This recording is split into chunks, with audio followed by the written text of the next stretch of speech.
राधे राधे। नमस्कार दोस्तों, आपका अपना चैनल मोना वॉइस वास्तुशास्त्र टिप्स में स्वागत है। कार्तिक महीने में भूल कर भी ये 7 चीज़ें मत खाना। हिंदू धर्म में कार्तिक माह को सबसे पुण्यकारी माना गया है। कार्तिक का महीना स्नान और दान पुण्य के लिए विशेष महत्व रखता है। इस महीने में पूजा पाठ और दान स्नान करने से अक्षय फलों की प्राप्ति होती है। कार्तिक महीने में घर से बाहर किसी पवित्र नदी में स्नान, गायत्री जप एवं दिन में केवल एक बार भोजन करके व्यक्ति को शुभ फल प्राप्त होते हैं और उसकी तरक्की होती है। कार्तिक मास के दौरान प्रयागराज में स्नान और दर्शन करना लाभकारी माना जाता है, लेकिन अगर आप वहां स्नान करने में असमर्थ हैं तो आप घर पर ही नहाने के पानी में गंगाजल डालकर उन नदियों का भाव अपने मन में रखकर, जैसे कि आप वहीं पर स्नान कर रहे हों, स्नान कीजिए। कार्तिक महीना सबसे पवित्र बताया गया है। कार्तिक मास में जप, तप, व्रत और मौन आदि का विशेष महत्व होता है। इस महीने में भूमि पर शयन, ब्रह्मचर्य का पालन, दीपदान, तुलसी पूजन करने से मनुष्य को इसी जन्म में मोक्ष की प्राप्ति होती है। कार्तिक महीने को बड़ा ही पवित्र माना गया है। इसे धर्म मास भी कहा जाता है, क्योंकि इस पूरे महीने भगवान विष्णु नारायण रूप में जल में विराजमान रहते हैं। इस मास में खान पान और रहन सहन को लेकर शास्त्रों में कई नियम बताए गए हैं।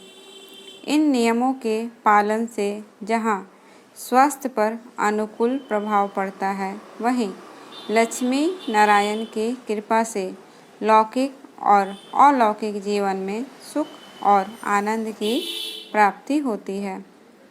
तो आइए देखें शास्त्रों के अनुसार कार्तिक महीने में क्या खाएं, क्या ना खाएं।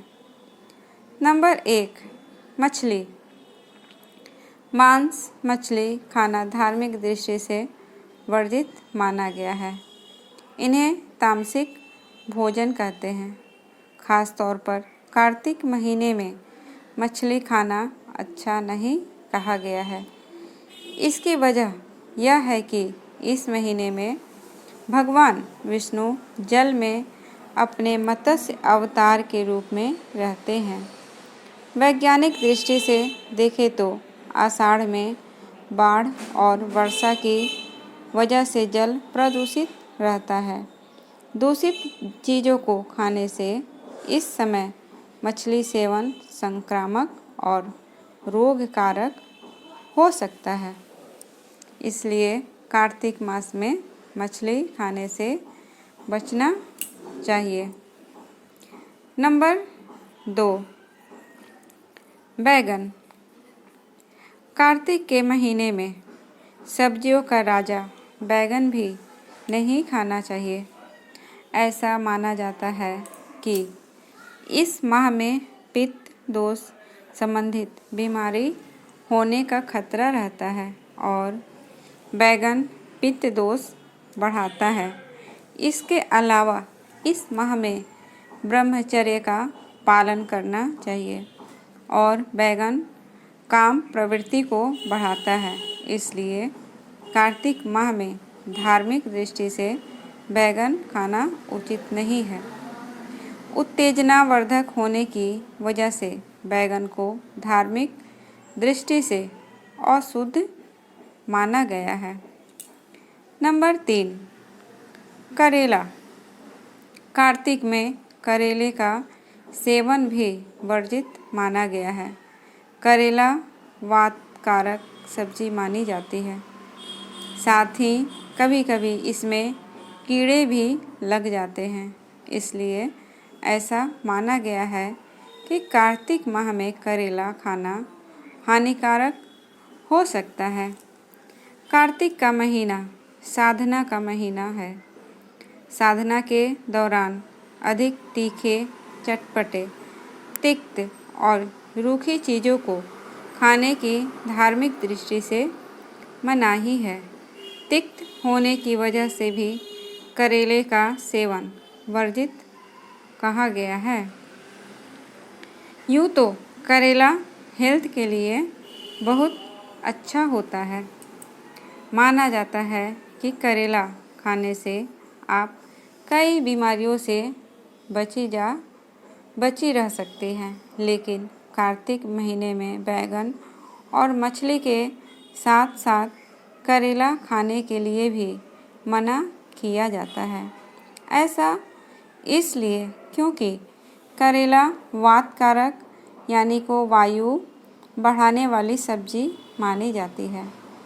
साथ ही कभी कभी इसमें कीड़े भी लग जाते हैं, इसलिए ऐसा माना गया है कि कार्तिक माह में करेला खाना हानिकारक हो सकता है। वात का संतुलन बिगड़ने के चलते लोग इससे होने वाली बीमारियों से पीड़ित हो जाते हैं। ऐसे में घुटने और जोड़ों में सबसे ज़्यादा दर्द होता है। नंबर 4, दाल। कार्तिक महीने में दाल से परहेज रखने की ज़रूरत होती है, खासकर चने और अरहर की दाल। माना जाता है कि इनका सेवन करने से पाचन तंत्र में गड़बड़ी और पेट संबंधी दिक्कतें होने का खतरा होता है। दही का सेवन ना करें।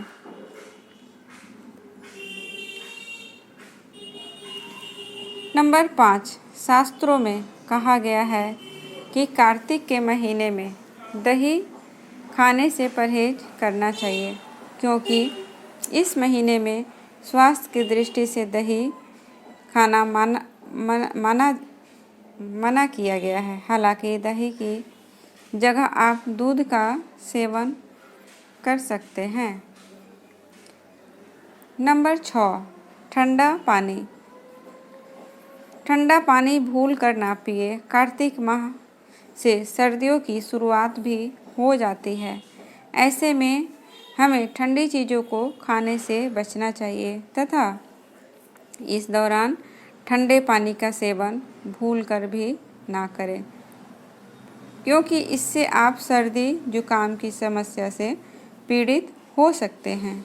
जो लोग अस्थमा से पीड़ित हैं, उन्हें संभल कर भी ठंडी चीज़ों का सेवन नहीं करना चाहिए। नंबर 7, कुछ हिंदू परंपराओं में खास तौर पर कार्तिक मास के दौरान कुछ लोग अपने आहार प्रतिबंधों या अनुष्ठानों के हिस्से के रूप में प्याज और लहसुन खाने से परहेज करते हैं। विशिष्ट आहार प्रतिबंध क्षेत्रीय और व्यक्तिगत मान्यताओं के आधार पर भिन्न हो सकते हैं। कार्तिक माह में करें ये काम। पूरे कार्तिक महीने के दौरान सुबह स्नान के बाद सूर्यदेव को जल अवश्य अर्पित करना चाहिए। कार्तिक महीने में तुलसी पत्र से भी श्री विष्णु की पूजा करने से भगवान विष्णु बहुत प्रसन्न होते हैं। कार्तिक महीने के दौरान शाम के समय तुलसी के पौधे के पास घी का दीपक जरूर जलाना चाहिए। कार्तिक में सुबह उठकर तुलसी दल का सेवन भी बड़ा ही लाभकारी होता है, लेकिन ध्यान रहे कि तुलसी की पत्ती को चबाया नहीं जाता, उसे पानी के साथ निगलना चाहिए।